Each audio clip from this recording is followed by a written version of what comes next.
Hello, sorry there's been a bit of a blip in the flow of the Bible studies, which has actually been quite unusual over 3 or 4 years, but ended up being away on a course, well, a conference for a couple of days, more than I expected. So anyway, we're back, we're up and running, and we're going to continue with Romans 12.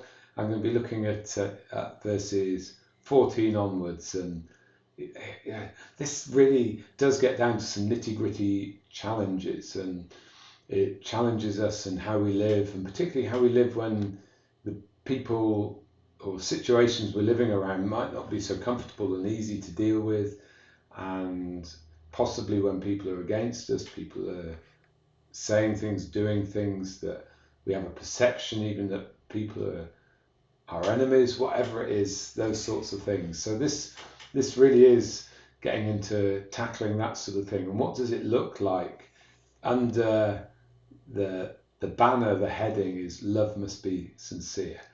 You know, and the heading in the NIV version I got here is this is love in action. And the tests come in some of these areas, not when it's our close friends or those people. It's easy, isn't it, to say the good things about people and highlight the good things when we get on with them well, and that people have blessed us and we're encouraged and all those things. But the challenge here goes far, far beyond that, and really it's what does love look like when when we don't feel like it, when we've been stirred up, when our hearts are messed up by something, and those things. Can we find a way in God to keep loving and demonstrate straight, genuine love, not half-hearted, not ex, not appearing to do the right thing, but in reality doing the wrong thing, or having a bad attitude. So pretending to have a good attitude, but underneath we're grumbling, all that sort of thing. So let's have a look at the passage. We're going to pick up in I'm going to use verse 14, I think, though we did cover a little bit of that last time. It says, blessed are those who persecute you, or bless those who persecute you. Bless and do not curse.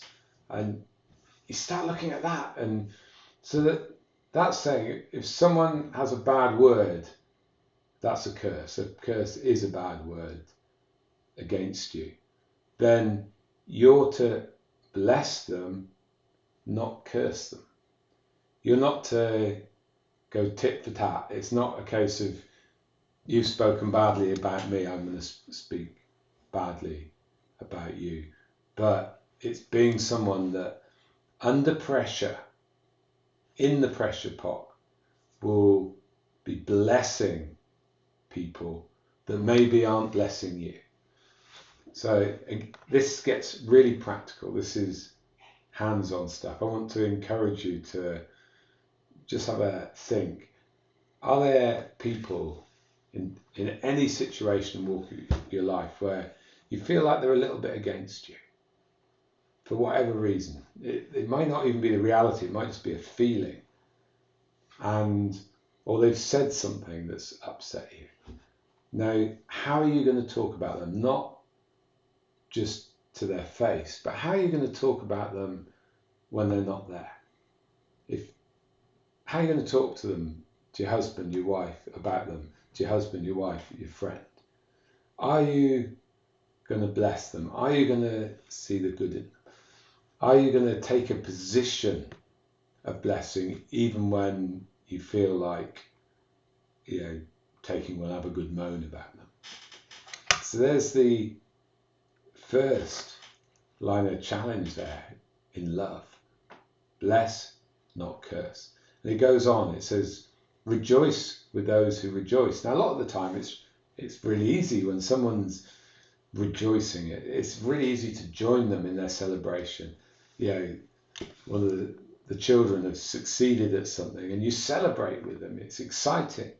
Your friend has got a new job. You celebrate with them. A family member has a good piece of news of some sort. You celebrate with them. And that's amazing. And then the other side of it is what happens when at work someone's rejoicing because they've got the promotion you didn't get. It's a challenge. What do you do when it appears someone is getting the opportunity to do something you'd absolutely love to do? Now, the key in the kingdom is to hold that position of love. The key in the kingdom is to celebrate. I remember a circumstance where the conversations were around was two people getting an opportunity I wanted, and I was being asked what I thought about it. Everything in me was like, but this is what I want to step into. And I had to deal with that heart attitude. And I came to a sort of peace, a sort of place where I could celebrate. What I hadn't realised, the reason the conversation was being had with me was the assumption was that I would be taking up that opportunity along with other people. So when it actually played out, I wasn't left in that awkward place, but it challenged my ability to celebrate. So be aware of your ability to rejoice with people, or if they get something you want, do you still rejoice? It says, mourn with those who mourn. That ability, love has the ability to connect where people are at. Whether it is rejoicing, whether it is mourning and sadness, but not to be in it, but to feel and understand and connect with someone. If someone's in mourning, that you're able to empathize, you're able to pray, you're able to show concern without getting consumed by what someone else is carrying. Next verse, in verse 16, says, live in harmony. Sorry about that. Beeping in the background. It says, live in harmony with one another.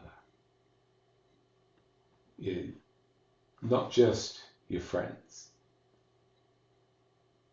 but learn to expand your realm of harmony. Someone you're feeling niggled at. Maybe it is a good friend you're feeling niggled at. They said they'd phone, they didn't phone. They said they'd phone again, they didn't phone. Can you still be full of grace and step into harmony? Can you overlook maybe an area of their weakness? Because we want to overlook our own, so that you go, actually, they're not so good at phoning. I will cover that and make the call without being antsy about it. I'll just be open-hearted, or whatever it is that we learn and grow in living in harmony with one another. It says, do not be proud, but be willing to associate with people of low position. Now, again, I just think it's when I meet people and talk to people who have that ability, they view everybody the same.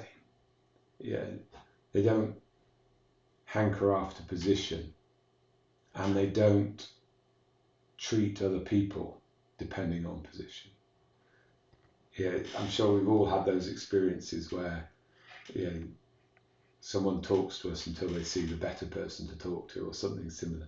But let's be people that we're not basically beguiled by someone's position and status, but we're able to treat each person with that equality, no matter what their background, what their experience.